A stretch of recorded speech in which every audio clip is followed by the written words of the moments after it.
Well, Caleb Jones, like I just told you, I really appreciate you making time for me today. It's a real treat to get to talk to you. I'm excited to dive Time. into a lot of different stuff here.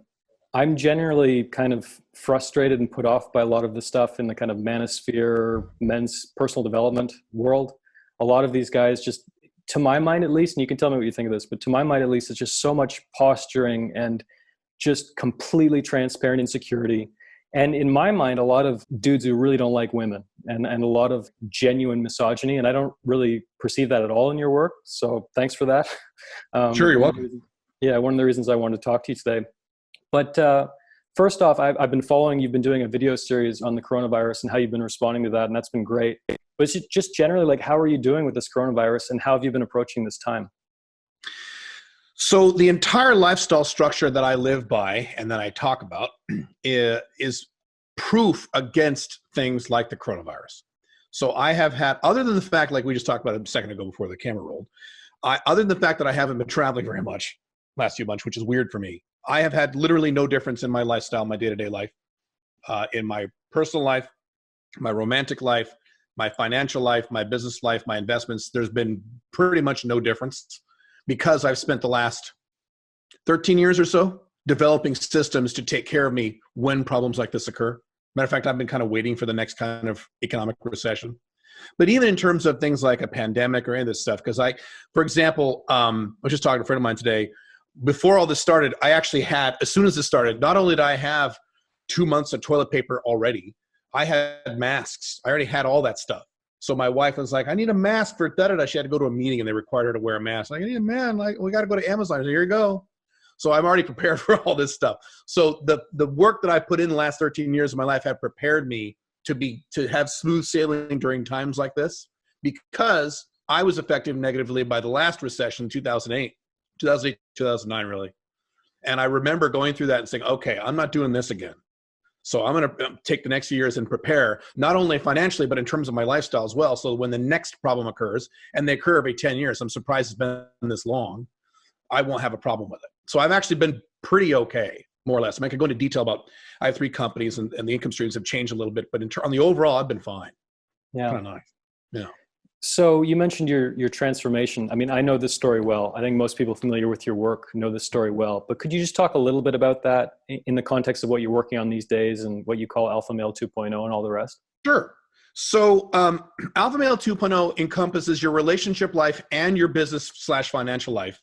So I'll talk about, you were asked about the transformation. So for the first 15 years of my life, I dated women the way that the women wanted me to behave. And I was kind of a good little boy, and I followed all the traditional models, and it didn't really get me anywhere and didn't make me happy. It didn't make me miserable. It didn't make me upset. It didn't make me hate women like a lot of guys. And you're right. I don't disagree with what you said about the manosphere. A lot of guys are upset with women. I never got to the point where I hated women. I blamed myself more than I blamed women. But when I got divorced in 2007, right, I sat down and I said, okay, that didn't work. These models clearly don't make me happy. I need to develop some new models or adopt some new models that will make me happy. So one model that I knew would make me happy was monogamy. So I said, okay, I need to sit down and figure out how to have long-term, low-drama, high-quality relationships with women. All those things, long-term, not break up in 6 months or a year, but long-term, many years. Low drama, so you're not fighting and screaming. High quality, so you enjoy time together. Relationships with women, but more than one at a time, without having to lie and without having to cheat. And I had to figure out how to do this. And I didn't know anyone else doing this. There were other people doing it, but they weren't very prolific on the internet. So I had to do a bunch of research and figure out how to make that work. So that was the woman's side. And so I was the traditional, what most people call beta males. I was reasonably successful financially, but I was the typical beta male type guy. And I realized that model wouldn't work for me anymore.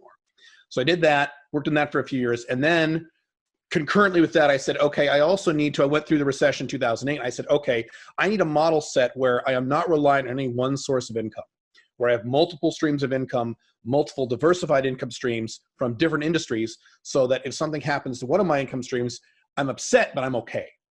And so that way I had and now have multiple women in my life and then multiple income streams in my life. So I had a system of redundancy throughout my entire life. So that way, if something happens to any one of those systems, I'm okay.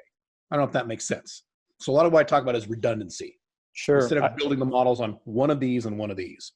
I wanted to ask you about, I love your analogy about, or the metaphor about the bicycle theory, the two wheels of a man's Yeah. life. Could you mention that briefly? Because I think that's great. Excuse me. Yeah. So we're talking about men now. Women are different, but what the way you are as a man, the way you're biologically wired is that you have, what I talk about is the motorcycle, and the two wheels on your motorcycle is money and sex. And as soon as you say that, people go, but you're so shallow. I mean, there's more things to life than money and sex. Well, of course there is. I have children. I have a family life. I have a spiritual life. I try to lose weight. I try to take care of my fitness. I do all that stuff. I try to do everything. But as a man, if you don't have a regular amount of money coming into your life and a regular amount of sex coming into your life on a regular basis, and every guy needs a different amount, then those other things that are more important than money and sex, like family, giving back to society, your children, physical fitness, self-actualization, your spiritual life, all these things that are really important, I consider those the engine of the motorcycle. So if you don't have money or sex, if you don't have those two wheels, you have an engine that just sits there, because your engine of the motorcycle doesn't really do much if you don't have two tires on it. So if you have, here's the example I give. So you can give both. Let's say you have a great life. You've got a great family life. You've got a lot of friends. You're physically ripped. You've got tons of money. You make a six-figure income. You got tons of money in savings. You haven't had sex in 2 years. Are you happy truly in your life if you're a man? The answer, unless you're an unusual exception, is probably not. You need to get laid, at least a little bit. And so you could reverse that. So let's say you're getting laid left and right. Either you're a pickup guy and you're dating a bunch of women, or you're monogamous, you've got a serious girlfriend or wife you love very much, you're having tons of sex, and it's great, and everything else. You've got a great family life, you're physically fit, great spiritual life. Let's say you haven't made any money for 2 years and you have no money in savings. Are you happy? No, you're not happy. So the only way to get to the point, at least in my opinion, and I haven't seen a lot of evidence against this, I mean, I could be wrong, but someone would have to prove this to me. The only way that you could enjoy all these other aspects of your life, family life, kids, whatever, is to make sure you have a baseline of regular income coming in every month, no matter what happens, including pandemics, including recessions, and a regular amount of sex coming into your life under whatever models you want. If you're a younger guy, maybe you want casual sex. If you're an older guy, maybe you want to be married or settle down like I am. Depends on your personality and your age. As long as you have those two things in place, now everything else can make you happy. It kind of opens the door to all the other stuff in your life as a man that you can be happy with. Yeah, it's great. And I called it bicycle. The motorcycle is way cooler. Yes. Bicycle works too, kind of. Bicycle works too, yeah. God, there's so many avenues that we could go down. One of your ideas that I really wanted to talk about, and that you talk about constantly, and that I want to understand better, largely for selfish reasons, is your idea about outcome independence. Yes. This is an idea you're really trying to hammer home all the time. Yes. And like, for example, some people who find out that you're in an open marriage, they have these real visceral reactions to that, as I'm sure you encounter sometimes, especially like people on the internet, for example. Yeah. And this, I understand where these people are coming from, people who have that visceral reaction, but my immediate reaction is, well, great, that works for Caleb. Cool. Doesn't have anything to do with me, right? Like, and you mentioned earlier that you adopted new models, right? Models are different for different people. Your lifestyle is fantastic for you and for a certain subset of men. It's probably not for every man, as you readily admit. It's definitely not for every man. Yeah. It's definitely not for every man. Yeah, most men. Yeah. But, and I, as I mentioned in the introduction, I mean, it seems to me that 99.9% of people, of men in the men's development space, don't have this outcome independence. And they're literally so stiff and literally posturing in their videos. And it's pretty cheesy, at least, I don't mean to be too hard on these guys, but for me, I don't disagree with what you're saying on the overall. I don't disagree with that. Yeah. But basically, sure. I really want to know more about how you developed this real, true sense of outcome independence. Like, where did this come from, and what helps you stay outcome independent? Because it can be tough for all of us sometimes. Yeah. I can't pinpoint, excuse me, exactly where this started or where it came from. That's a really good question. I've been asked that before, and I wish I had a story. Well, one day this happened, and I realized that I don't have a story like that. Over time, I realized that I've done a lot of things wrong in my past, and I have flaws just like everybody else. But one thing I'm pretty good at is self-awareness. I'm pretty good at that. And so I'm pretty good at when I'm doing something wrong or when I'm the problem, and sometimes I am, I have enough self-awareness to say, okay, Caleb, the problem's you, buddy. this is on you. And so I realized that it would be impossible to be truly long-term consistently happy, which is the objective that I have, and the objective of Alpha Male 2.0 is long-term, consistent, as much as humanly possible, masculine happiness.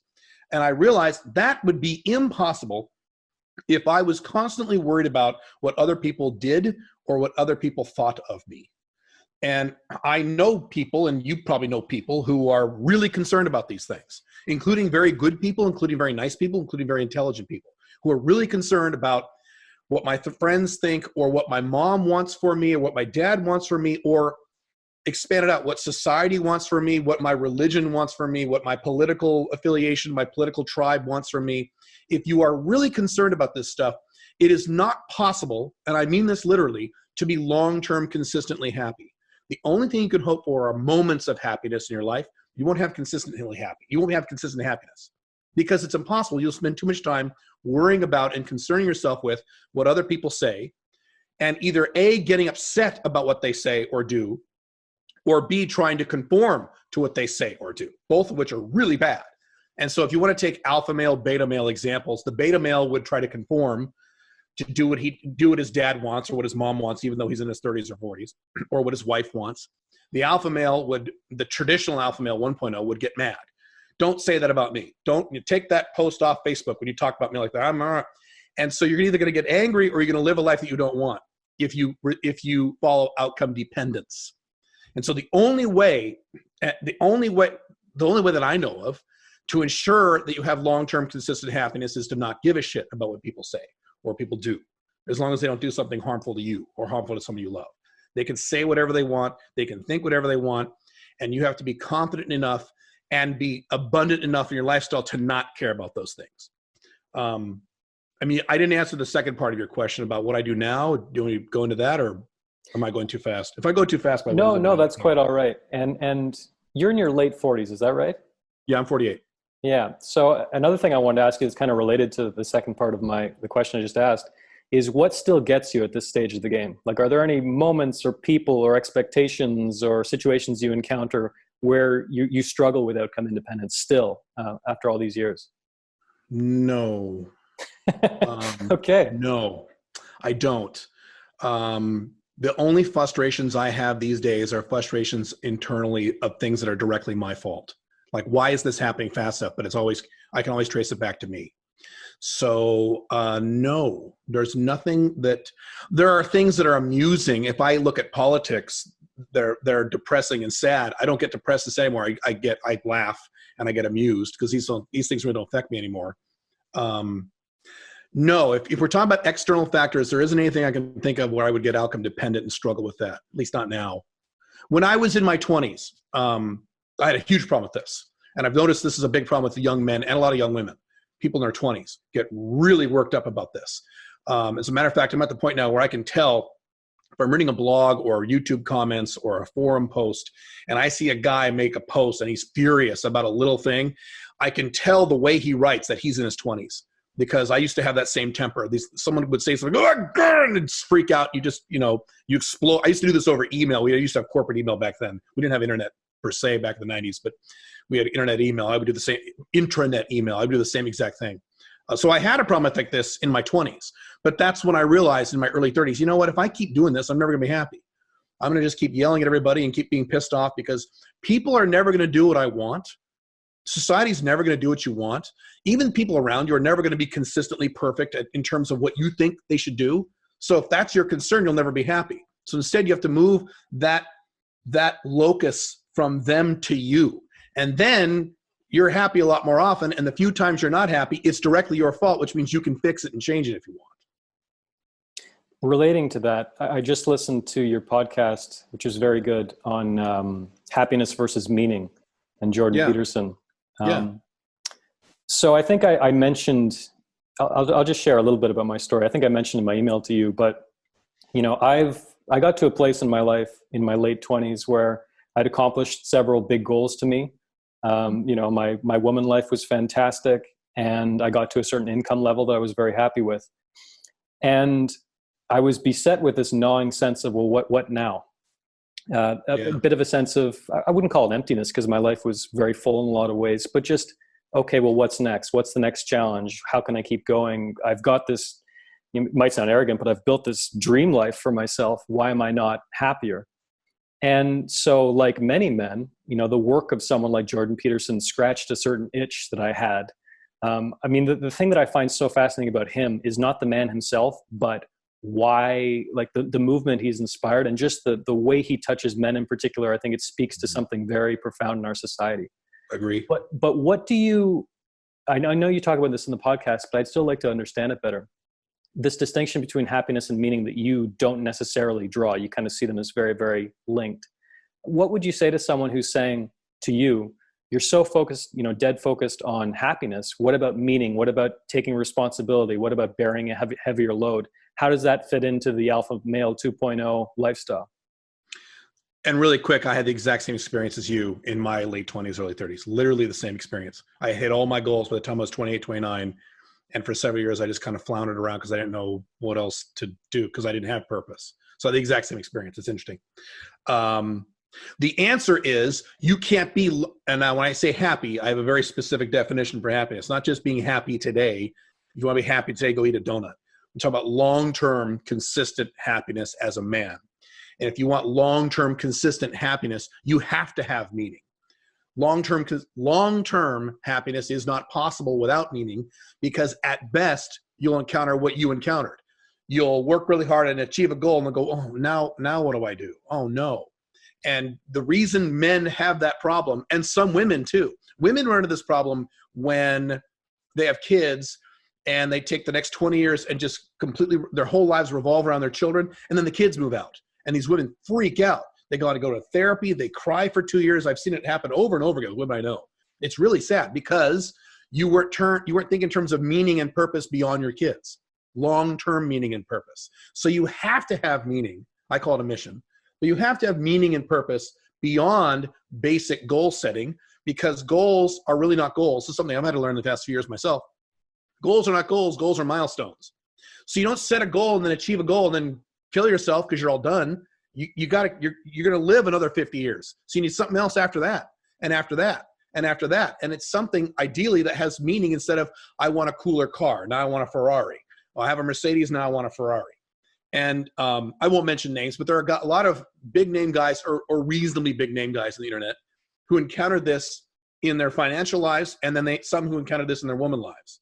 So there are guys in the manosphere, I won't mention names, but guys who spent their entire 20s getting laid and dating chicks and being pickup artists and had a great time.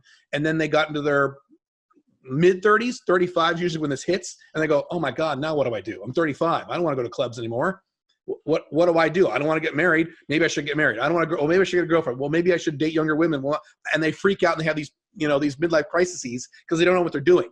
And you've got guys who, and I was in this category to a smaller degree, you've got guys who, I won't mention names, because these are guys I like, who made a lot of money in there. By the time they were like, mid to late 20s, they were making 6 figures a month and just making millions of dollars a year. And then they hit their early 30s and they go, oh my God, this is terrible. I'm making too much money. I'm going to go live like a monk now.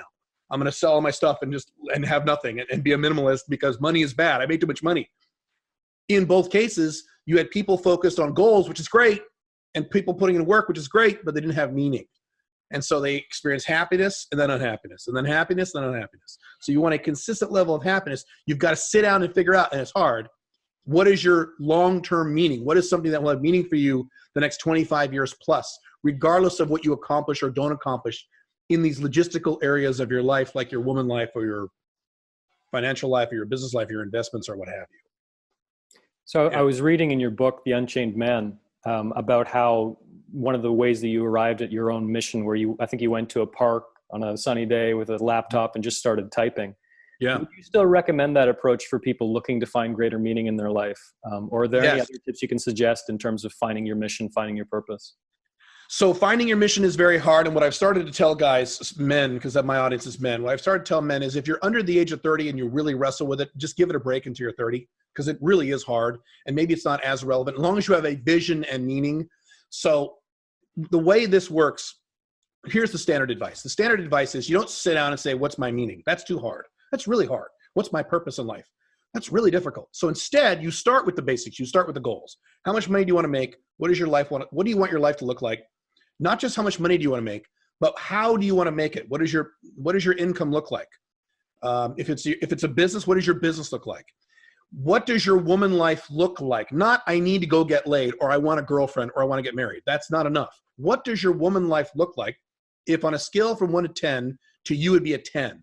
Does that mean you have a girlfriend? Does that mean you're just dating casually for a few years? Does that mean you date casually for a few years and then you click over to age 35 or 40 and then you settle down? How do you settle down? Is it a traditional monogamous marriage? Is it something like I've got? What exactly would that look like on a scale of 1 to 10 to you where it's a 10? And you sit down, yes, you take a day where you're feeling good and you go somewhere quiet and you get your laptop out or a tablet or whatever you want and you write out. First thing you do is you delete everything in your life mentally. This is something I learned from one of my mentors, Brian Tracy. It's called zero-based thinking, where you delete everything in your life. So if you're married, if you have a girlfriend, she's gone. You have no wife, no girlfriend, no kids. You have no dating life. You have no money. You have no business. You have no responsibilities. You have no house, no car, no nothing. You have nothing. You start from zero. Now that you have nothing, you bring up a piece of paper or a blank Word document or whatever you want, and you write out what your life would look like if everything was perfect within 3 to 5 years. Perfect within reason. Perfect within reality. What would that look like in every aspect of your life? And you write that out. When I did it, was about 2 pages. And I wrote out every aspect of your life, your physical fitness, all that stuff, both now and long term. Then when you have that, you can start to reread that. And over time, your purpose, you'll get more clarity on your purpose and your meaning from reading that. With that document, by the way, is called a vision. Arnold Schwarzenegger talks about this, the vision of your perfect life. That's not a mission. Mission is your meaning, why you work, why you get up every morning. So your vision is my life is perfect if X, Y, and Z. And then from there, you can derive your purpose. And once you have that kind of raw material, you can then pull your purpose out. In The Unchained Man, I've got a whole chapter on how you can kind of match your talents and your abilities and your interests and formulate a mission that way. But a really good way to do this is to start with your vision. What do you want if everything in your life was more or less perfect? And then draw from there. That's the least hard way to do it. And how do you approach that vision exercise? Are you writing out like in the perfect day, I wake up at this time and my wife kisses me on the cheek and so then I go out? Yeah, I have 2 versions of that. So first you want to set up the mission. You want to write out what your perfect life looks like. Then for your regular motivation, you can either reread that, which I have done, or you can do that where you write out, and I do this too. I have a separate Word document now. My vision is most of what I wrote down. This was, let's see, I was in my early 30s, so I'm 48. So it was about 15 years ago. Just about everything in there is accomplished, if not more, if not better than what I wrote down. My life is actually better than what I wrote down.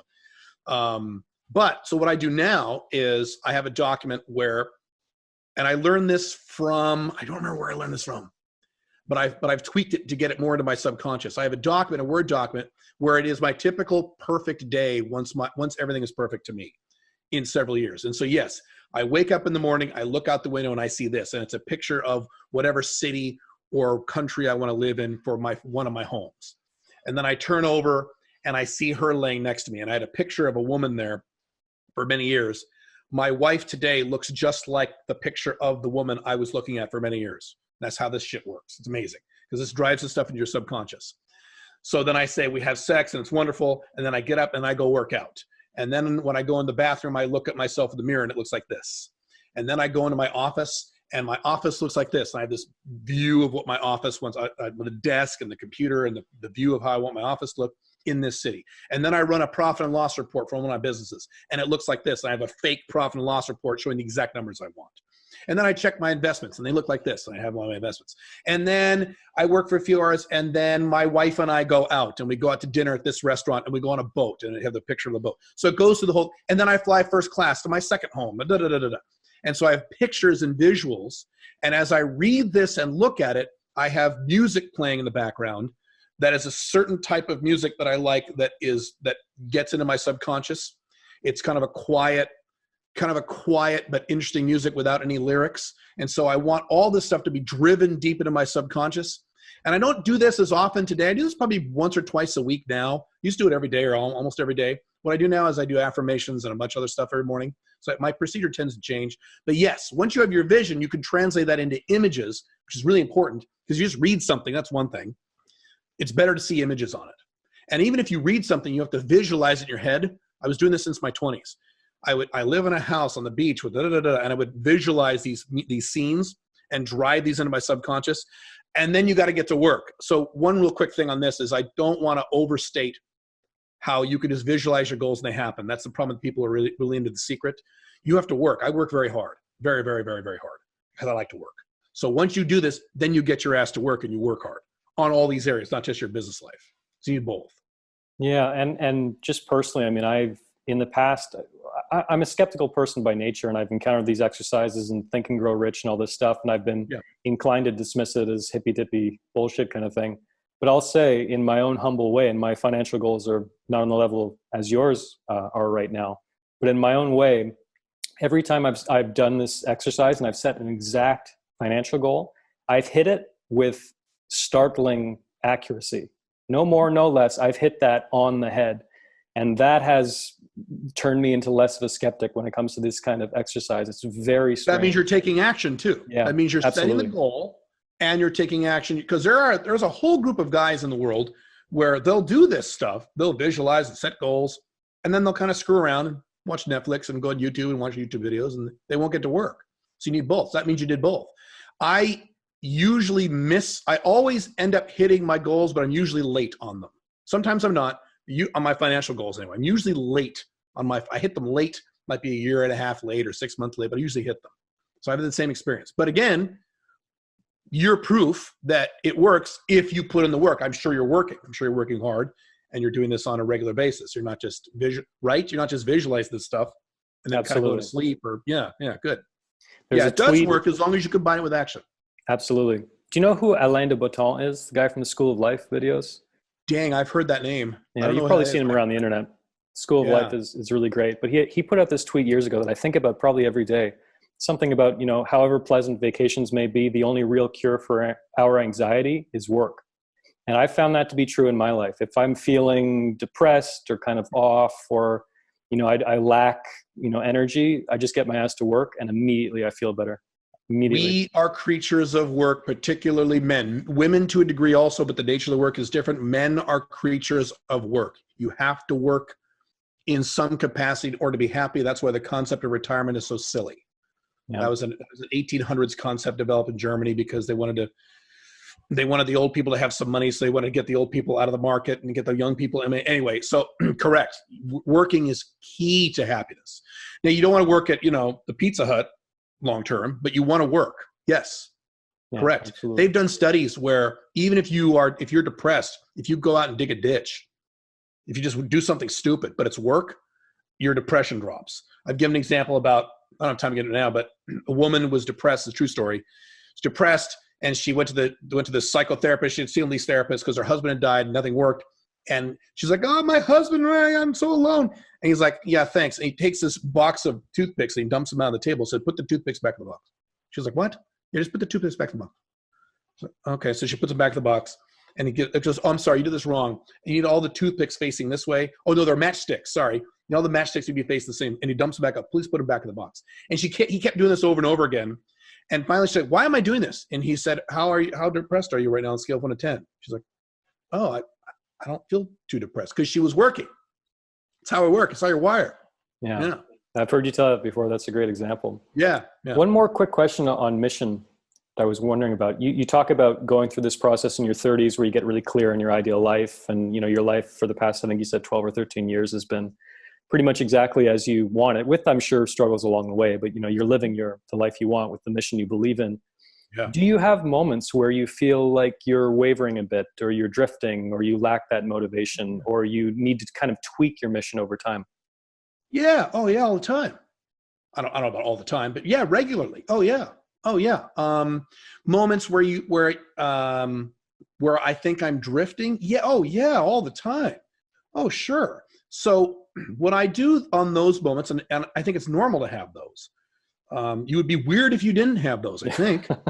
So yeah, I'm a pretty motivated guy, but all the time. There are days where it's usually not days, it's weeks. It's a week. So I'm like, last week I have been on it. What the hell's going on? So the first thing I will do is I will address the physical aspect, because the body is the vehicle that drives all this. So I'll ask myself, am I drinking enough water? Am I getting enough sleep? How's my diet been the last 7 days? I'll look at those things first. And often I can find something off on those things. Oh, okay, I had pizza twice and or whatever. If I don't find those things, if everything's fine, because I kind of keep an eye on those things, especially water and sleep and exercise and stress, things like that. If those are okay, then I go back to that vision and I go back to that mission and I reread it and I get excited about the things that I get excited about, but I give myself permission to change the pieces that I need to change if needed. So if I go back to my vision, what my ideal life looks like, and I have broken out about 25 different things, I will give myself permission to remove things or change things in those lists. Yes. Sometimes I don't need to. Sometimes I just go, yep, this is it. This is perfect. I'm going to get back on this, and I'm going to get back to work, to what you just said. I'm going to get back to work, and I'll feel better when I get back to work. That's usually what I do, and that's usually enough. But yes, you need to give yourself permission to be flexible. Who is it? Tony Robbins? Be flexible. Be inflexible about the goal, but flexible about the approach. Something like that. Yeah, you need to be flexible about getting there. Sure. You don't want to change. So that's your vision and your objectives and the pieces of your vision. Your mission, your meaning. You don't want to radically change too much, because that would be an indication that you were wrong all along, or that's unless something drastically changed in your life. Like you have children, they all die or something. That's different. But if you just wake up one day and say, no, I don't want this now. This meaning is useless. I want this meaning instead.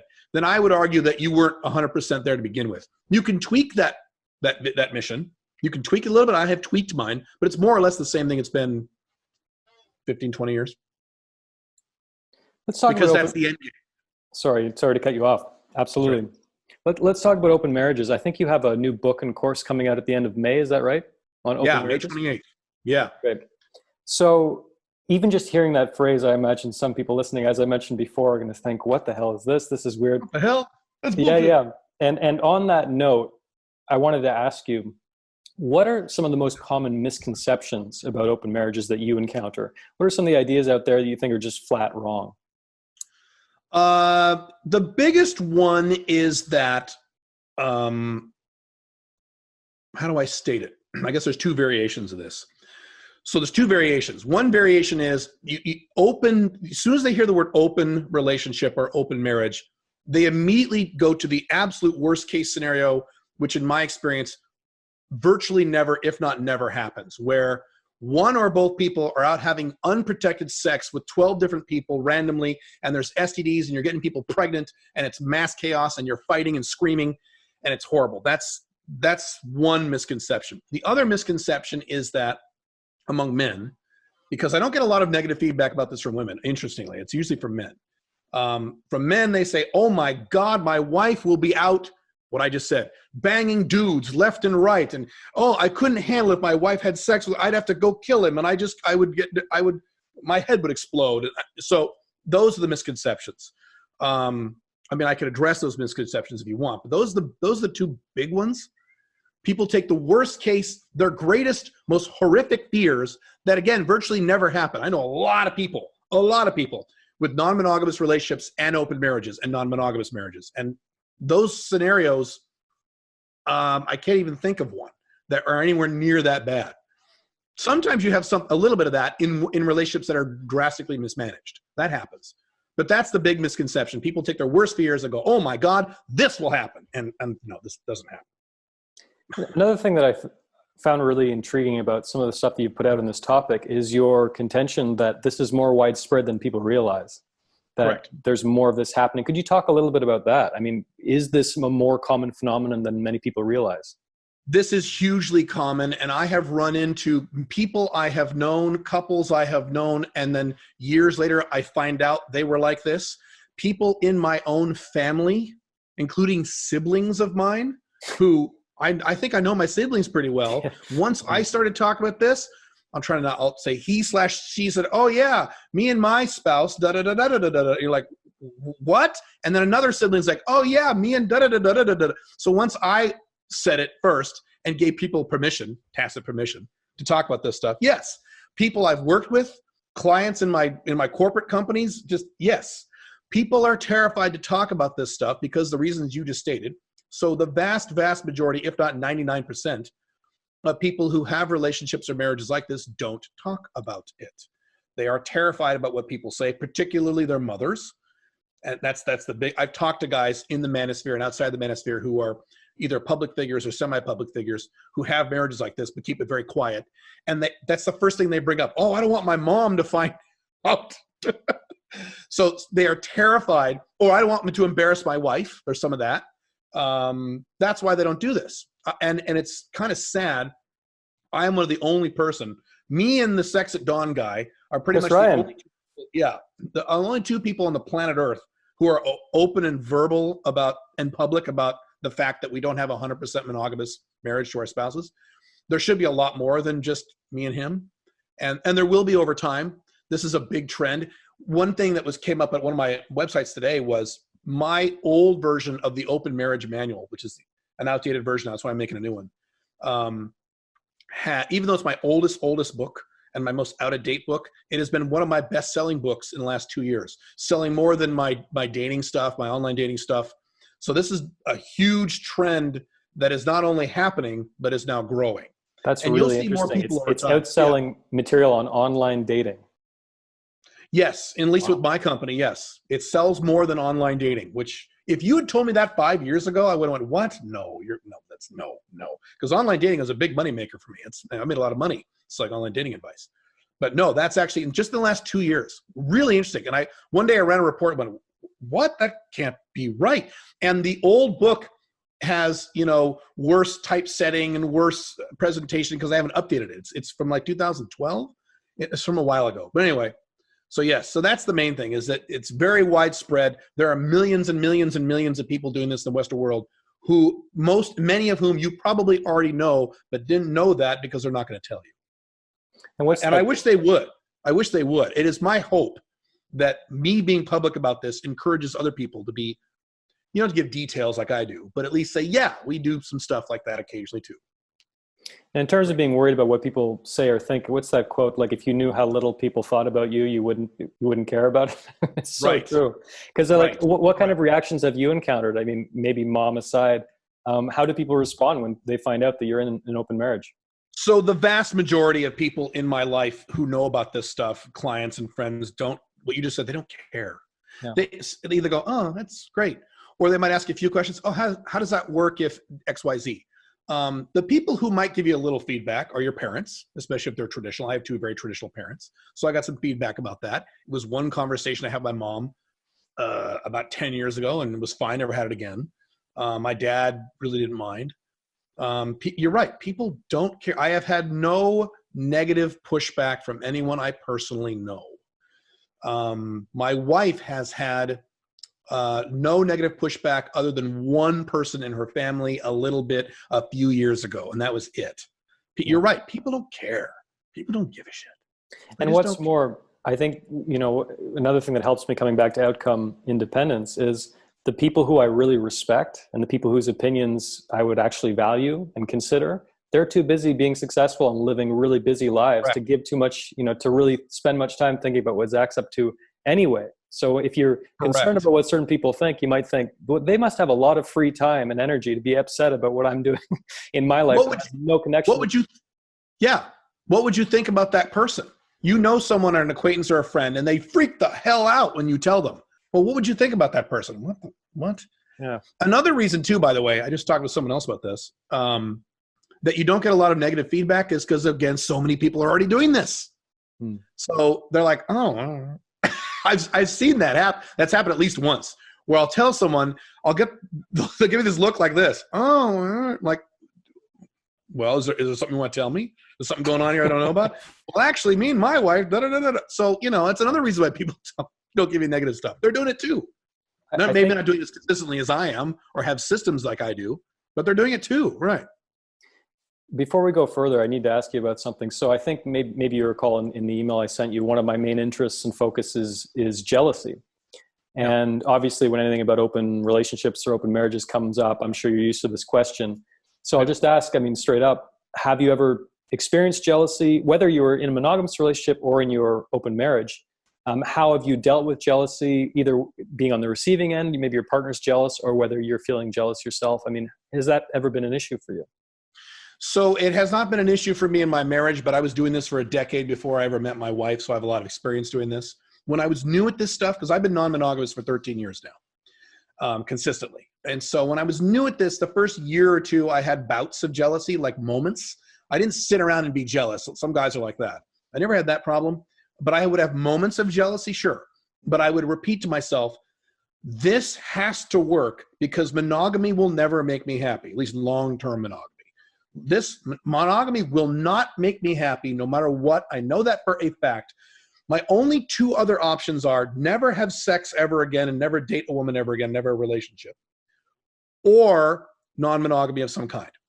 I'm not going to do this because that wouldn't make me happy long-term either. For a while, I'll be fine, but not long-term. Again, I want long-term happiness. So my only option for long-term happiness is to make non-monogamy work. And so I would sit down and I talk about some of these things in my book. There's exercises I did. Also practice. You practice and you start caring less and less.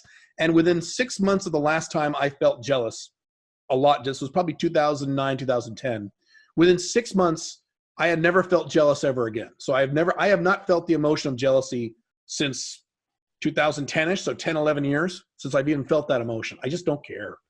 The only, if you want to get into jealousy, there's two kinds of jealousy. There is sexual jealousy and there is romantic jealousy.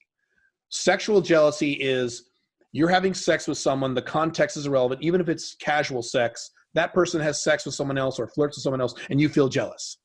That's purely outdated biology. You shouldn't care what a woman does with her free time if you're just having sex with her. It shouldn't matter. So I've never felt that. Now, romantic jealousy would be if you are in a serious relationship. I call them OLTRs. So you're a serious girlfriend or your wife. And if she just has sex, meaningless sex with a guy, you shouldn't care because that's sexual jealousy. Now, if she starts falling in love with another guy and comes home and she says, I'm starting to fall in love with this guy or I have feelings for this guy, and then you feel romantically jealous, that's valid. So that's perfectly valid to feel. I would feel that way. I've never had that experience because it's never happened to me. But if that were to happen, if my wife were to come to me right now and say, I'm falling for another guy, I would feel romantically jealous. That's valid. But sexual jealousy, there's no point.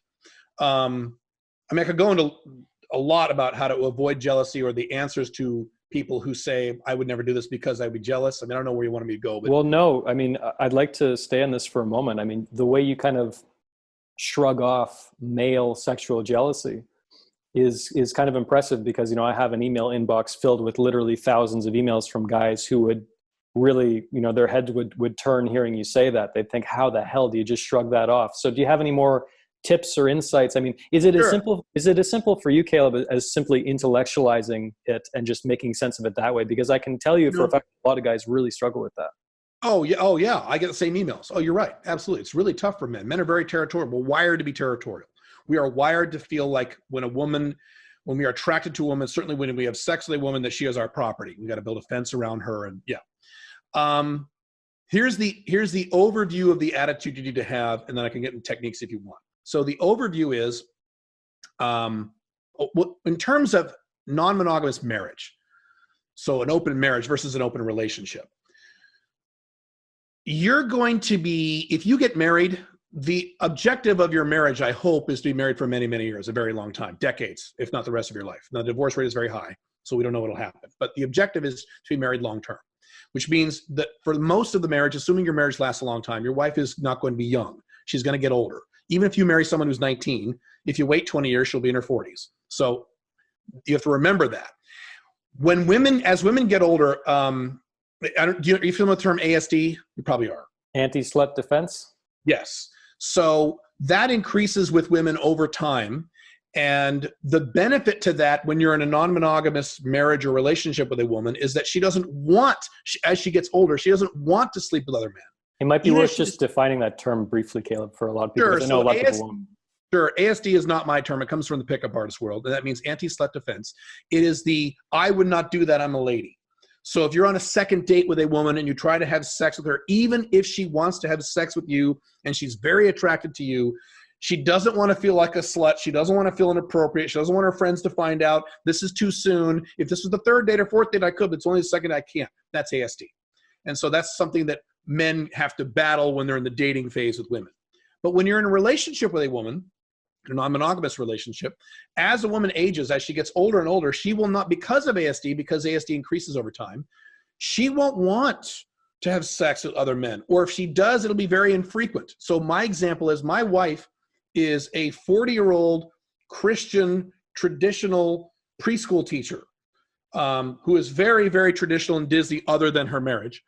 And I mean, do you think a woman like that really wants to get on Tinder and look for dudes or go out to bars? No, she thinks that's super inappropriate. Now, I'm a guy, I'm a barbarian, so I'm different. I'm in a different category because I'm a man.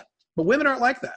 And so if you want to settle down long-term, have a long-term serious relationship with a woman, the issue is how old she is. Now, guys will say, but what about young girls? Young, attractive women will have sex with other men. Correct. If your girlfriend is a really good-looking 21-year-old girl, yes, she's going to have sex with other men. Now, I got news for you. She'll do it anyway. She'll do it in a monogamous relationship. I've seen it over and over again. Women under the age of 23, especially if they're pretty, are virtually incapable of long-term sexual monogamy. They just cheat. But my point is, do you want to marry a woman who's 21 years old? Do you want to marry a 19-year-old girl? I wouldn't, and I've been offered in my life. I've been offered by women that young to marry me. And I said, no. Why would you want to do that? Because if you want something long-term, you would never marry a 19-year-old or a 22-year-old because her brain isn't fully formed yet. When she hits 25, she'll be a different woman and she'll divorce you. And she'll certainly cheat on you if you want it monogamous. So the women who are most likely to sleep with other men are not the women you would want to settle down with long-term in a long-term girlfriend-boyfriend relationship or a marriage. It's kind of almost a self-correcting system. And if you say to me, well, I want to marry someone who is 29, and she might, okay, she might. She might when she's 29. Is she going to go crazy? Probably not. Here's the next question. Would you marry a woman who is highly promiscuous and constantly out of bars hooking up with dudes? Would you marry a woman like that? I wouldn't marry a woman like that. I would hook up with a woman like that. Wear a good condom, please. But I wouldn't marry a woman like that. So what's the problem? I don't see what the issue is. As she gets older, she will do it less and less and less. So it almost sort of in a way fixes itself. And that's the first aspect. The second aspect is much easier. If you don't want to do this because you fear your wife or your girlfriend might do this, and I say might because I've tracked this on spreadsheets. In 50% of the dating relationships that I've had, the women didn't have sex with any other men. 50% they did, 50% they did not. In the casual ones, 90% did. But in the dating ones, only 50% did. In the serious ones, it's even less than that. Anyway, where I was going with this is, if you don't want to do this, then what is your plan? And sometimes guys will come onto my websites, I would never do that. I would never do that. If she ever touched on a guy, I'd kill her. I would go crazy. Okay, please tell me your long-term plan over the next 25 years of how you're going to fix that problem. And I never get an answer. They either run away or they give me some kind of male Disney BS about I'm just gonna marry someone and cross my fingers and hope that it'll work, which is exactly what doesn't work. That's why we have a 76% divorce rate. So you've got to realize that just what I said earlier, you've got unless you never want to get married, never want to be with a woman, that's different. We could have that discussion if you want. If you want to be celibate or just have sex with hookers, I guess. But assuming you want to be with someone, you've got a choice that you know for a fact doesn't work. Because I don't get people on my blogs anymore who say, no, long-term monogamy works great. You just got to find the right girl. I don't get people saying that anymore because people know monogamy is so bad and the divorce rates are so high and the breakup rates for girlfriend-boyfriend relationships are so high and so many people cheat. They kind of understand this. But they defend it anyways by saying, I wouldn't do the other option. You only have two options. It's monogamy or not. So if you're not going to do that, explain to me how you're going to make monogamy work. And if you say, I don't know, well, then that's a signal to you that maybe you should take this system that you're a little uncomfortable with and exchange temporary emotional discomfort, you won't be jealous forever, temporary possible emotional discomfort, and trade that in for a lifetime of long-term happiness. That is not possible, in my opinion, and the statistics agree with me, with long-term sexual monogamy. If that all makes sense. I covered a lot there. But yeah, no, it does. And I want to make the best use of the time we have left. But another reason I want to talk to you about this is I think a lot of what you say about men and marriage and your responsibility in an open marriage as a man and the way you need to treat your wife and all the rest, I mean, and just the way you need to show up in the marriage, I think it's relevant no matter what kind of relationship model you're following, whether you're monogamous or polygamous, polyamorous, open, whatever. I really like this idea of, because as you know, so many guys get married. I won't mention names, but I have friends doing it currently. buddies of mine where it's like they just completely let themselves go within a year or two. They stop showing up, they stop dating their wife, they stop courting their wife, they put on 20 pounds, and it's painful to watch. And I'm not married, I've never been married, so I'm far from an expert on marriage, but I think when I make that choice someday, I think it's crucial to keep courting my wife and dating her and seducing her. Like, could you talk about that a little bit? What you just said was me in my first marriage when I was a young man and didn't understand these concepts. I gained, as soon as we got married, I gained something like 40 pounds. I stopped dating. It was a mess. Yeah. And that's most men I know too. That's the norm. I have an entire section in the book, the Open Marriage book, not chapters, section, many chapters on how critically important it is to maintain a high degree of attraction from your wife. Matter of fact, I just posted a YouTube video about this. You have to maintain a high level of attraction meaning how attracted your wife is to you, not just physically, but romantically, intellectually, emotionally, all that stuff. You have to maintain that at a high level if you want a long-term harmonious relationship. If you start letting that drop, which is the norm, which is what men do, of course, you're going to start having drama. Of course, you're going to start having a more pissed off wife. Of course, your odds of divorce go up. I mean, and certainly if you are non-monogamous, that's even more important. You're right. It's important no matter what arrangement you have with your wife. You're correct. It's important no matter what. But if you're non-monogamous, you're asking a little more of her than the traditional monogamous wife. So it's even more important to do this. You'll get even less, and the more attracted she is to you, which is directly within your control, courting her on a regular basis, doing nice things for her, doing romantic things. And then I have whole systems for this stuff. You don't want to be romantic every day. That's beta, and that'll actually drop attraction. But you don't want to never be romantic. That will also drop attraction because she feels like you're not important to her life. So anyway, not letting yourself go physically. I am skinnier now. I'm not skinny. I am less fat now than when we got married.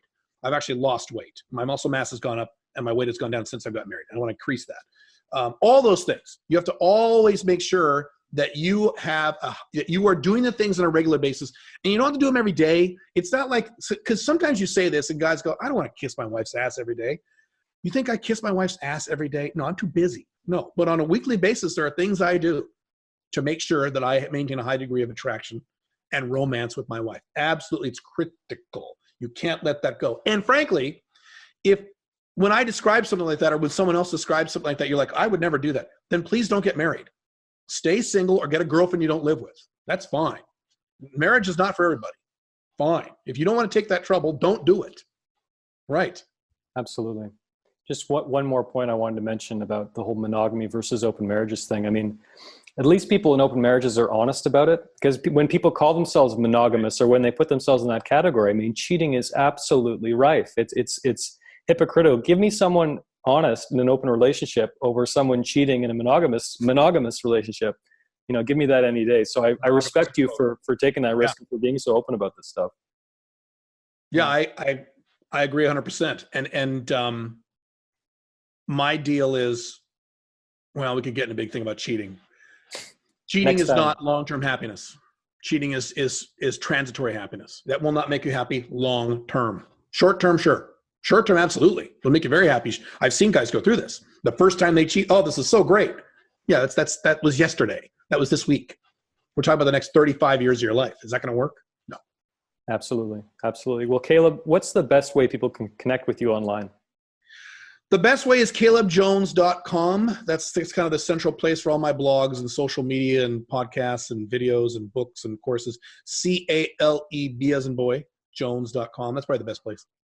Great. Well, Caleb, again, thank you so much for making time for me today. I really appreciate it. Anytime, no problem.